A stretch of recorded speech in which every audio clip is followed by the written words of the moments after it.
case briefs, and so much more.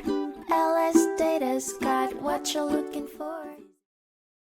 In the 2002 United States Court of Appeals case of Mississippi Chemical Corp v. Dresser Rand Company, the court ruled that a company could be held responsible for foreseeable and consequential damages, even if they did not directly cause the damages themselves. The case arose when Dresser Rand Company sold a faulty gas compressor train to Mississippi Chemical Corporation in 1989, which led to significant issues in ammonia production. Mississippi Chemical filed a lawsuit alleging negligent design, breach of express warranty, and breach of implied warranties, resulting in a jury awarding them $4.4 million in damages. The court upheld the judgment, ruling that the statute of limitations did not bar the express warranty claim. The terms of the warranty did not prevent the cause of action, and the damage award was appropriate.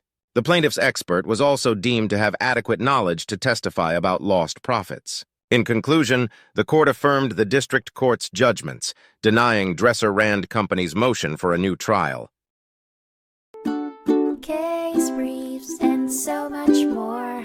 LSData's got what you're looking for. Visit lsd.law, elevate your mind. Leave the stress of class.